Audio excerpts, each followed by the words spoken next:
I just need some coffee in the morning. Assalamualaikum warahmatullahi wabarakatuh. Perkenalkan dari kami dari kelompok 12 akan menampilkan video tentang pluralistis hukum yang beranggotakan saya sendiri Muhammad Yusuf Ramadhani dan saya sendiri Noah Puspita, dan saya Martian, dan saya Neri Setiawati.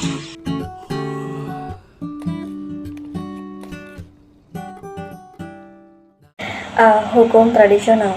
Hukum tradisional merupakan sistem hukum yang terdapat pada susunan masyarakat yang berlandaskan kepada solidaritas mekanik dengan lingkup masalah dan hubungan-hubungan yang sangat terbatas. Adapun ciri-ciri hukum tradisional menurut Roni Hanitijo Suemitro adalah: yang pertama, mempunyai kolektivitas yang kuat; yang kedua, mempunyai corak magis yang religius; yang ketiga, diliputi oleh pikiran yang serba konkret atau sangat memperhatikan banyaknya dan berulang-ulang hubungan-hubungan yang konkret yang terjadi dalam masyarakat. Yang keempat, bersifat visual atau hubungan-hubungan hukum dianggap terjadi hanya karena ditetapkan dengan suatu ikatan yang dapat dilihat atau dengan suatu tanda yang tampak. Hukum tradisional pada hakikatnya tidak bisa lepas dari hukum adat dan living law. Berikut akan diuraikan beberapa definisi mengenai hukum adat menurut beberapa ahli sebagai berikut. Yang pertama, terha. Hukum adat adalah keseluruhan peraturan-peraturan yang menjelma dalam keputusan-keputusan para fungsionalis hukum yang mempunyai wibawa serta pengaruh dan yang dapat pelaksanaannya berlaku dengan serta-merta yang dipatuhi dengan sepenuh hati. Demikian, hukum adat yang berlaku itu hanya dapat diketahui dan dilihat dalam bentuk keputusan-keputusan para fungsionalis hukum itu bukan saja hakim, tetapi juga kepala adat, rapat desa, petugas-petugas lapangan agama, petugas-petugas desa lainnya. Yang kedua, Dr. Sukanto. Hukum adat merupakan keseluruhan adat yang tidak tertulis dapat hidup dalam masyarakat berupa kesusilaan, kebiasaan, dan kelaziman yang mempunyai akibat hukum. Bentuk-bentuk hukum adat adalah sebagai berikut. Yang pertama, bentuk yang tidak tertulis, yaitu tumbuh serta hidupnya adat dalam masyarakat yang kebanyakan masih buta huruf. Hukum adat itu dapat kita ketahui dari keputusan-keputusan para pimpinan persekutuan yang tidak boleh bertentangan dengan kesadaran hukum masyarakat. Yang kedua, bentuk-bentuk tertulis. Di daerah-daerah yang sudah mengenal tulisan, maka peraturan-peraturan hukum adat itu sudah dituliskan, misalnya Pranata-pranata di daerah, Swapraja, dan Subak di Bali. B. Hukum modern. Hukum modern adalah hukum ciptaan pemerintah atau negara yang ditujukan bagi segenap warga negara dan lembaga atau alat-alat perlengkapan negara. Gagasan hukum modern merupakan sebuah instrumen bagi perencanaan sosial dan ekonomi. Skala besar pasti akan sulit untuk diupayakan secara serius apabila negara kurang kuat, kurang memiliki fasilitas teknologi untuk mengawasi dan mengendalikan, dan kurang mampu untuk mengandalkan jaringan komunikasi yang amat besar yang dikendalikan oleh media massa. Ciri-cirinya adalah bentuknya tertulis, berlaku untuk seluruh warga negara, dan ditetapkan secara sadar untuk mewujudkan keputusan-keputusan politik. Mark Granter mengungkapkan ciri-ciri hukum modern sebagai berikut. Pertama, seragam dan konsisten, terdiri dari peraturan-peraturan yang seragam dan konsisten dalam penerapannya. Penerapannya lebih bersifat teritorial daripada personal, yaitu tidak membedakan agama, suku, bangsa atau etnis, kasta, jenis kelamin, dan sebagainya. Kedua, bersifat transisional, artinya hak-hak dan kewajiban-kewajiban tumbuh dari transaksi-transaksi seperti kontrak-kontrak, pelanggaran perdata, dan pidana. Jadi, hak dan kewajiban tidak timbul sebagai akibat dari keanggotaan seseorang dalam suatu lingkungan tertentu. Ketiga, bersifat universal, artinya berlaku bagi semua warga dan semua hal dalam kehidupan masyarakat.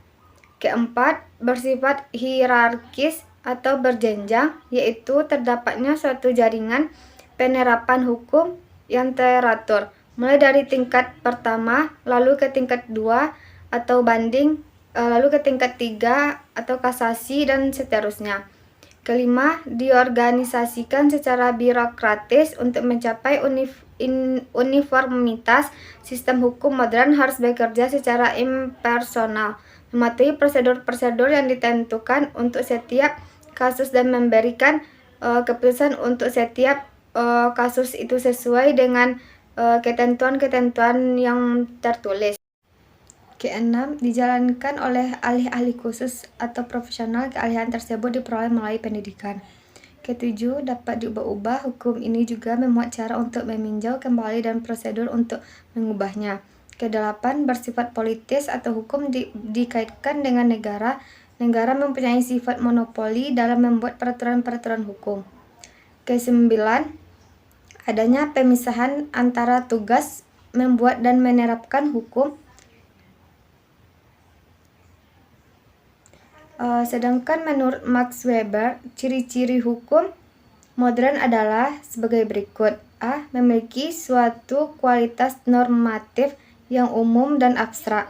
B. Bersifat positif, keputusan-keputusan diambil secara sadar. C. Diperkuat oleh kekuasaan yang memaksa dari negara dalam bentuk sanksi. D. Sistematis, merupakan bagian-bagian hukum saling berhubungan satu sama lain sedemikian rupa, sehingga merupakan suatu sistem normatif yang logis, konsisten, dan rasional. E. Sekuler, maksudnya adalah substansinya terpisah dari pertimbangan-pertimbangan keagamaan, dan prosedur-prosedurnya dibebaskan dari arti-arti magis serta telah menjadi upaya rasional guna mencapai maksud rasional dan manusiawi. Hukum modern tersebut identik dengan hukum negara atau hukum nasional karena pembuatannya lebih banyak dilakukan oleh lembaga-lembaga negara yang bertugas atau mempunyai salah satu tugas untuk itu. Misalnya, parlemen atau DPR, presiden, gubernur, bupati atau wali kota, dan lembaga kenegaraan lainnya. Di samping itu, terdapat juga lembaga non-pemerintahan atau non-negara seperti berbagai organisasi atau perkumpulan yang juga memiliki peraturan sendiri atau anggaran dasar dan anggaran rumah tangga. Kekuasaan untuk membuat peraturan-peraturan sendiri itu berasal dari pemberian secara khusus oleh pemerintahan atau negara. C. Keterkaitan hukum tradisional dan hukum modern. Hukum tradisional bersifat partikuler, artinya hukum itu hanya berlaku terhadap kelompok-kelompok masyarakat yang ada dalam suatu negara. Masing-masing kelompok masyarakat tersebut memiliki hukum adat dan living law sendiri-sendiri. Sebaliknya, hukum modern bersifat universal, dengan kata lain, hukum tersebut berlaku secara umum bagi seluruh kelompok masyarakat yang terdapat dalam suatu negara tersebut. Suatu kelompok masyarakat akan senantiasa berusaha untuk menyelesaikan perkara-perkara hukum warganya dengan menggunakan hukum adat melalui lembaga peradilan adat pula. Sebuah contoh, perkara-perkara batas-batas kepemilikan tanah atau perdata adat. Perselisihan tersebut diupayakan penyelesaiannya dengan cara pertemuan antar tokoh-tokoh adat. Para tokoh-tokoh adat inilah yang berunding dan bermusyawarah sehingga menghasilkan suatu keputusan.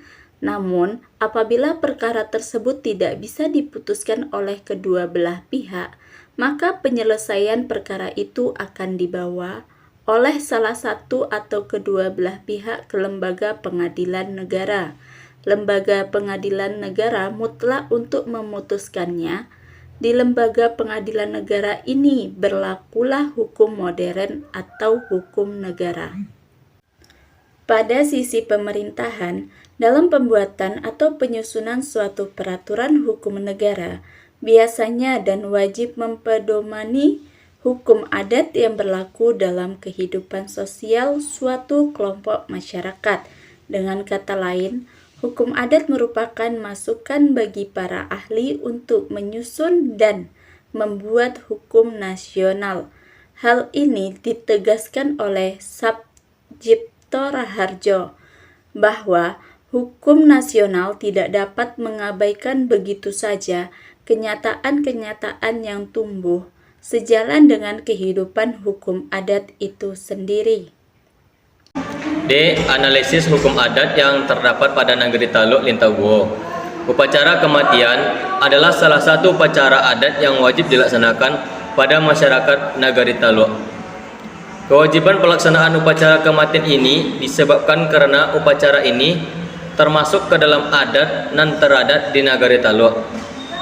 Adat adalah peraturan hidup yang meskipun tidak diundangkan oleh penguasa tetapi dihormati dan ditaati oleh rakyat.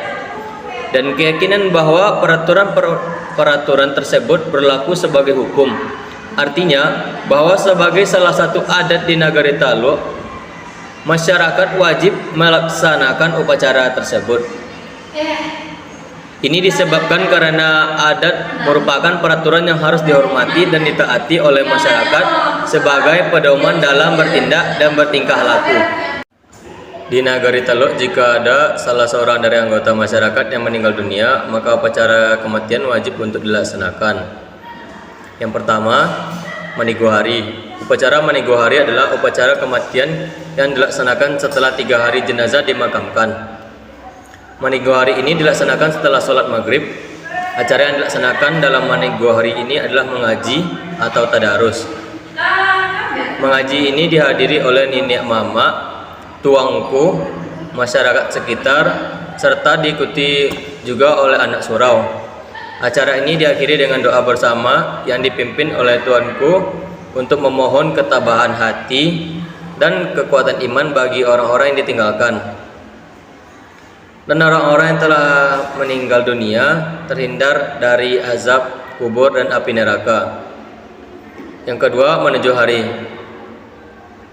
Menuju hari adalah salah satu upacara yang dilaksanakan oleh keluarga almarhum atau almarhumah pada hari ke-7 setelah seseorang itu meninggal dunia. Menuju hari ini juga dilaksanakan setelah sholat maghrib. Upacara menuju hari ini disebut juga dengan menanam tuangku.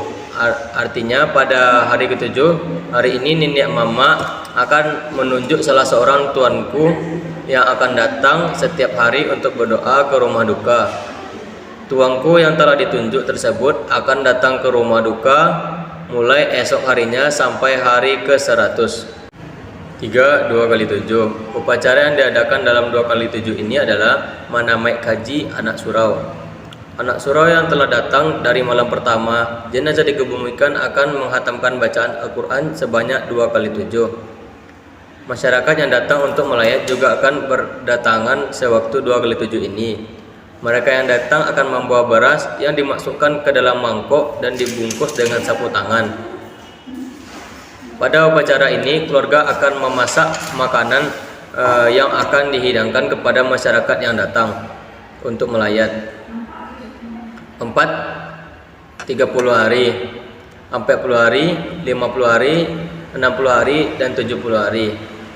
Upacara yang dilaksanakan sewaktu 30 hari tidak jauh berbeda dengan upacara sewaktu 40 hari, 50 hari, 60 hari, dan 70 hari. Dalam upacara ini keluarga juga menggelar makan bersama. Namun tamu yang datang sewaktu upacara ini bukanlah tamu yang dipanggil, melainkan hanya keluarga luas dari keluarga duka. Acara ini juga ditutup dengan doa yang dipimpin oleh tuanku. 5. 80 hari. Upacara 80 hari dapat dikategorikan dalam upacara yang tergolong besar karena upacara ini dihadiri oleh nenek mama, bundo kandung, tuanku, serta keluarga sepersukuan. 6. 90 hari. Upacara yang dilaksanakan sewaktu 90 hari sama dengan upacara yang dilaksanakan sewaktu 30 hari, 40 hari, 50 hari, 60 hari, 70 hari. Perbedaannya terletak pada hari dari pelaksanaan upacara ini. 7. Menyiratui hari.